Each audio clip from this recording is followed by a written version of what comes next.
animation box. টুনি, অনেকদিন তো হয়ে গেল, এবার আমাদের মনে হয় বাচ্চা কাচ্চা নিয়ে নেওয়া উচিত। তুমি কি বলো? হ্যাঁ, তুমি ঠিকই বলেছ, আমাদের বাচ্চা নিয়ে নেওয়া উচিত।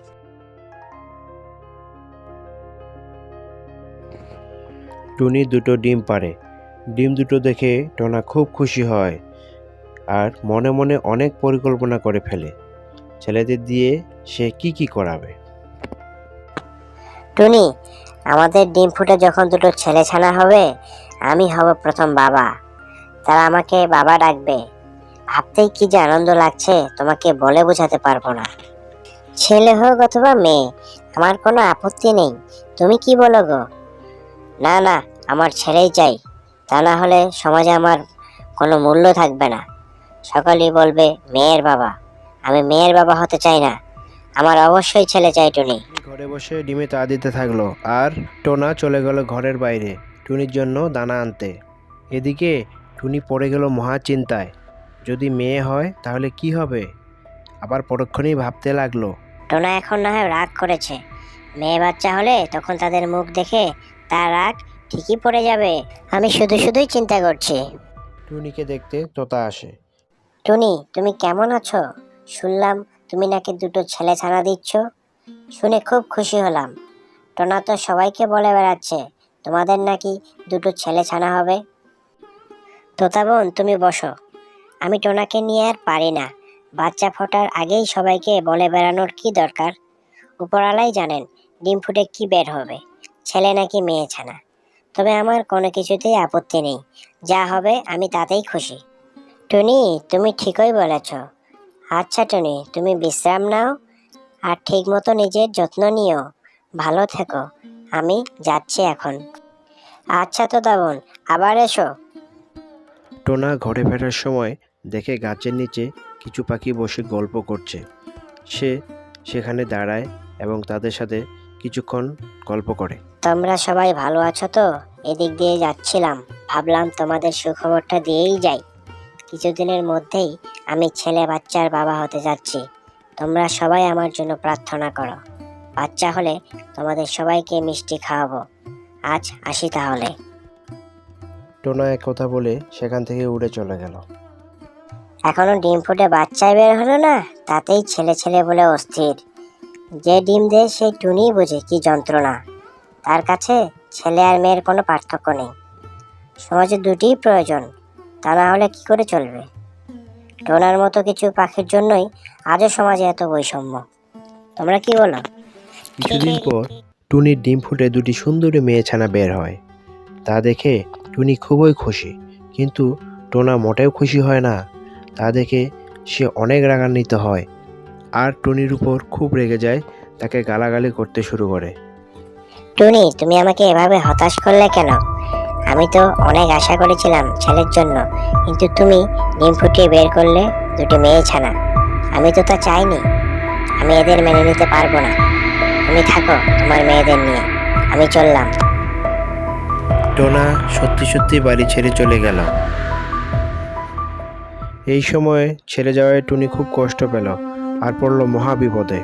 কারণ এখন সে বাইরে খাবার সংগ্রহ করতে যেতে পারবে না, বাচ্চাদের একা ছেড়ে। কিন্তু উপায় না থাকলেও টুনিকে বাইরে যেতেই হবে, তা না হলে সে তো মারা পড়বেই, সাথে সাথে বাচ্চারাও মারা যাবে খাবার না পেয়ে। খবরটা চারদিক দ্রুত ছড়িয়ে পড়ল। খবর শুনে বন থেকে অন্য পাখিরা টুনিকে দেখতে আসতে লাগলো। আসার সময় তারা প্রত্যেকেই কিছু দানা সঙ্গে নিয়ে আসতো। সেই দানা দিয়ে টুনির বেশ কিছুদিন চলে গেল। এদিকে বাচ্চারাও বড় হয়ে যেতে লাগলো, এখন একটু উঠতে পারে। বাচ্চারা, আমি খাবার আনতে বাইরে যাচ্ছি। তোমরা কেউ ঘরের বাইরে যাবা না আমি ফিরে না আসা পর্যন্ত। আজ ঘরেই থাকো, কাল তোমাদেরকেও নিয়ে যাব খাবার সংগ্রহ করতে। টুনি বাইরে চলে গেল। অন্যদিকে টোনা আবার নতুন করে ঘর বেঁধেছে বুলবুলি পাখির সাথে। সেখানে তার দুটো ছেলে ছানা ফুটেছে। টোনা এতে মহা খুশি, সারাক্ষণ বাচ্চাদের নিয়েই মেতে থাকে। কিন্তু যখন বাচ্চারা একটু বড় হয় তখন তারা তার কাছে আর যায় না। বাচ্চারা বলে, মা, এ আমাদের বাবা হতে পারে না, ওকে এখান থেকে চলে যেতে বলো। বুলবুলি বাচ্চাদের ধমক দেয়, বাচ্চারা চুপ করো, এ তোমাদের বাবা। কিন্তু বাচ্চারা কিছুতেই টোনার কাছে যেতে চায় না। পরের দিন টুনি বাচ্চাদের সঙ্গে করে মাঠে নিয়ে যায় খাদ্য সংগ্রহ করতে। বাচ্চারা, কিভাবে খাবার খুঁজতে হয় আজ তোমাদের আমি শিখিয়ে দেব। টুনির সাথে তার 2 মেয়ে ছানাও অল্প অল্প করে উড়ে চলে গেল। তারা মাঠে গিয়ে খাবার খুঁজতে লাগলো। এভাবে কিছুদিন পর তারা টুনিকে ছাড়াই একাই দানা সংগ্রহ করতে শিখে গেল। তার কিছুদিন পর তারা নিজেরাই একা একা দানা সংগ্রহ করতে মাঠে চলে আসতো। এদিকে টোনার করুণ পরিণতি শুরু হয়ে গেছে। বয়সের ভারে সে এখন নুয়ে পড়েছে। আগের মতো আর বাইরে যেতে পারে না খাদ্য সংগ্রহ করতে। তাই বুলবুলি তার জন্য খাবার সংগ্রহ করে নিয়ে আসে। কিন্তু এটা তার ছেলেরা মোটেও পছন্দ করে না।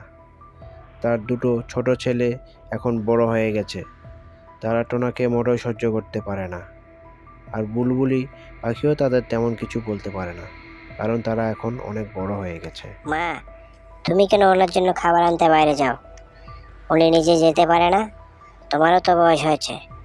আজ থেকে তুমি বাড়িতেই থাকবে। আমরা 2 ভাই তোমার জন্য খাবার এনে দেব। আর ওনাকে বাড়ি থেকে চলে যেতে বলো। ফিরে এসে যেন আমরা ওনাকে না দেখতে পাই। ছেলেদের এমন আচরণে টোনা খুব দুঃখ পায়। সে বাড়ি থেকে সত্যি সত্যি বেরিয়ে যায়। উঠতে উঠতে ক্লান্ত হয়ে সে এক গাছের নিচে আশ্রয় নেয় এবং সেখানে জ্ঞান হারিয়ে পড়ে থাকে।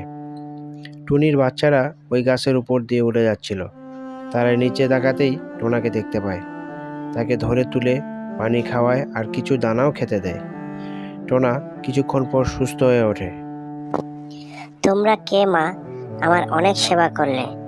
আমার নিজের ছেলেরাই যেখানে আমাকে ঘর থেকে বের করে দিল, সেখানে তোমরা আমার কেউ না হয়েও যা করলে, তার জন্য আমি তোমাদের কাছে চিরঋণী। তোমাদের বাবা মা তোমাদের অনেক ভালো শিক্ষা দিয়েছে। ঘরে আমাদের বাবা নেই, শুধু মা আছে। আপনি এখন আপনার ঘরে ফিরে যান, আর আমরাও চলে যাচ্ছি। ভালো থাকবেন। মা, মা, জানো আজ কি হয়েছে? না বললে কিভাবে জানবো কি হয়েছে? পথে গাছের নিচে এক বৃদ্ধকে পড়ে থাকতে দেখে আমরা তার সেবা করি। তিনি আমাদের সেবায় সুস্থ হয়ে ওঠেন। তার নাকি দেখার মতো কেউ নেই। ও আচ্ছা, তাহলে আমাদের ঘরেই তো ডেকে আনতে পারতে, এখানেই থাকতো। চিনি না জানি না, কি করে ঘরে আনি বলো তো মা? অন্যের বিপদে সাহায্য করাই ধর্ম। কাল যদি আবার তাকে দেখতে পাও তবে নিয়ে এসো। আচ্ছা মা, তুমি যখন বলছো নিয়ে আসবো। আর আমাদের তো অনেকগুলো ঘরও রয়েছে, তিনি থাকলে আমাদের কোনো অসুবিধাই হবে না। পরদিন তারা আবার মাঠে বেরিয়ে পড়ল খাদ্য সংগ্রহ করার জন্য। খাদ্য নিয়ে ফেরার পথে সেই গাছের নিচে টোনাকে আবার তারা দেখতে পেল। টোনাকে সেখানে পড়ে থাকতে দেখে তারা দাঁড়ালো। কি ব্যাপার, আপনি এখানে বসে আছেন? হ্যাঁ মা, কোথায় যাব? আমার তো আর কেউ নেই, শরীরে তেমন শক্তিও নেই যে নতুন করে ঘর তৈরি করব। আপনাকে আর নতুন করে ঘর তৈরি করতে হবে না, আপনি আমাদের সাথেই চলুন। সেখানেই থাকবেন যতদিন খুশি, কেউ কিচ্ছু বলবে না। মেয়েদের কথা শুনে টোনা তাদের সাথে যেতে রাজি হয়। আর নিজের উপর ঘৃণা আসে এই বলে যে সারা জীবন ছেলে ছেলে করে গেলাম, কিন্তু শেষ বয়সে ছেলেরা বাড়ি থেকে তাড়িয়ে দিল। আর সেখানে অন্যের মেয়েরা নিজের মতো কাছে টেনে নিল। টোনা তার ভুল বুঝতে পারে। কিছু না বলে টোনা তাদের সাথে উঠে চলে যায় টুনির ঘরে। মা দেখো কাকে নিয়ে এসেছি। তোরা আবার কাকে নিয়ে এলি? কাল যার কথা বলেছিলাম গাছের তলে জ্ঞান হারিয়ে পড়েছিল, ওনাকে নিয়ে এসেছি। ঘরের ভেতর থেকে টুনি বলল, ভালো করেছিস, এখন ওনার ঘরটা দেখিয়ে দে, বিশ্রাম নিতে বল। কথা বলতে বলতে টুনি বাইরে এসে টোনাকে দেখতে পায়। প্রথম দেখাতে কিছুটা অচেনা মনে হলেও পরক্ষণেই টুনি তার স্বামীকে চিনতে পারে আর হাউমাউ করে কেঁদে ওঠে। এ কি হাল হয়েছে তোমার? অভিমান করে ওই যে চলে গেলে, আমাকে একা ফেলে আর ফিরে এলে না। কত খুঁজেছি তোমাকে, কত কষ্ট করে বাচ্চাদের বড় করেছি। টুনির কথা শুনে টোনাও চোখের পানি ধরে রাখতে পারল না। আমার ভুল হয়ে গেছে টুনি, আমাকে ক্ষমা করে দাও। আমি আমার পাপের ফল পেয়েছি। আমি মেয়েদের অবহেলা করে দূরে সরিয়ে দিয়েছিলাম। আজ তারাই আমার জীবন বাঁচান। তাদের কাছে আমি চিরঋণী। তোমরা আমাকে ক্ষমা করে দাও মা। আমি তোমাদের হতভাগ্য বাবা। তোমরা আমার ভাগ্যবতী দুই কন্যা। তোমাদের পেয়ে আমি সত্যিই গর্বিত। আমি ধন্য। হ্যাঁ মা, উনিই তোমাদের বাবা। এতদিন পর বাবাকে ফিরে পেয়ে মেয়েরা সব দুঃখ ভুলে গেল। টোনা এবার নিজের ভুল বুঝতে পারল। আসলে সমাজের ছেলে মেয়ে উভয়েরই প্রয়োজন সমান। তাদের ছোট বড় করে দেখা উচিত নয়। পরিবার ফিরে পেয়ে টোনা আজ মহা আনন্দের দিন কাটাতে লাগলো।